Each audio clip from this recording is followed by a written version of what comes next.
Hi everyone, it's Nathan from AdaptingTheOutdoors.com. I decided that I would do a video today since it's been a little while since I've done one. Today's episode is really just going to be a quick question and answer video.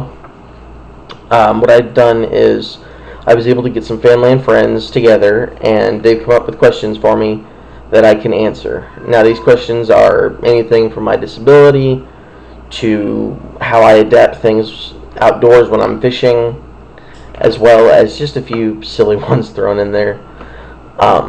Before I get into actual questions, I wanted to explain what my disability is. I was born with several birth defects, actually 3. I was born with spina bifida, which just means that as I was growing inside my mom, my spine didn't form the way that it was supposed to, causing paralysis from mid-belly button down. I also have what is called hydrocephalus, and what that is, it's too much fluid on the brain and the brain stem, which causes the large shaped head that I have. And then I have what is called an Arnold-Chiari malformation, and that is a lesion on my spinal cord in my brain stem that has to do with motor skills, a little bit of thinking skills, I believe, and basically everyday things that I deal with. As I said, my family and friends have come up with these questions, so I will ask a few in this first video. It's going to be probably a 2-part, maybe even a 3-parter, depending on how long it takes me to answer these questions. The first one is actually a 2-parter, and I've answered the first part. The question was, what is my disability and how does it affect my activities? As I said, I've answered the first part already. Basically, how it affects my activities is I can pretty much do what every other person can do. I just have to do it in a different way. Next one is, how often do I get to go out and enjoy the outdoors? On a daily basis, I'm outside. I may not be out fishing, but I'm definitely outdoors, even if it's simply to walk my dog or just to go outside and enjoy the fresh air. Third question, how often do I come into contact with negativity to my disability, because of my disability? And the answer to that is it really doesn't happen as often as it used to. When I was really young, I used to have a lot of people making negative comments, and I was bullied a lot. But I've noticed that as I got older, that anybody that has any questions about my disability, they're genuinely asking about it. They're not trying to be a jerk, they're not trying to be rude at all. They genuinely want to know. And I think that's great because it makes me feel as though they've accepted me, even though that may not be the way that it's actually supposed to be perceived. How does it affect my family, my disability? It doesn't. My family and I have really great coping skills because of the things that I've gone through over the years. I'm 24 years old, and I've been in the hospital hundreds of times, and over the years we've evolved different ways to make things work for us.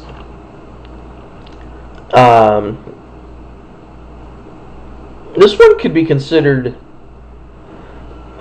a disability question and could also go into the fishing questions category. What would I do if I fell into the lake that I'm fishing at? Well, there's 2 answers to that one. There's the sarcastic answer, which is kiss my butt goodbye, or there's the logical answer of holler for help.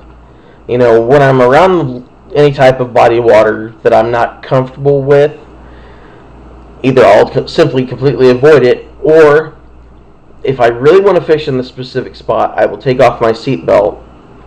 That way, if I do happen to roll into the water, the chair sinks, I don't.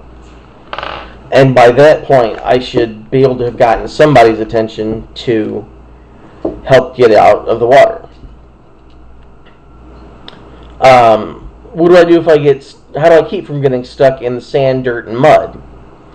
Well, I really don't go to the beach very much. I think in the 24 years I've been alive, I've only been to the beach once. Maybe twice. And typically if I go to the beach, I have somebody with me, of course, so I usually use them to help me push through the sand. But as far as the dirt and mud go, I can generally do that myself. It just depends on how thick the mud is and how big of a problem that it is.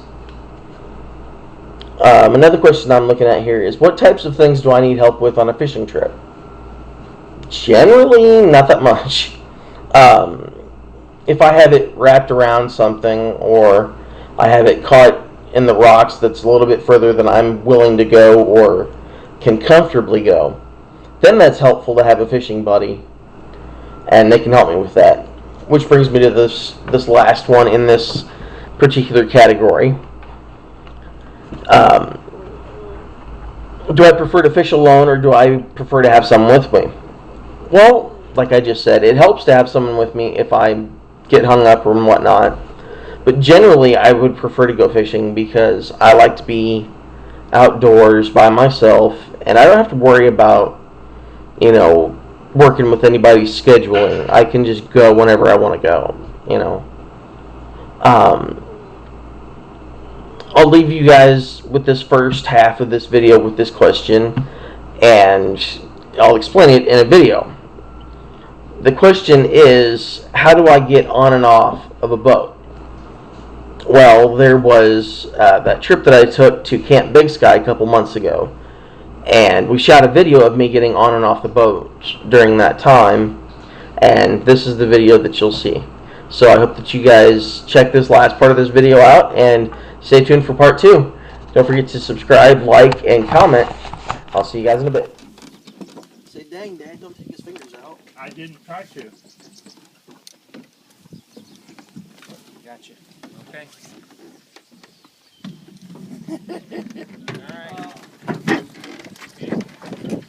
You got it. You got the camera? Go. Okay.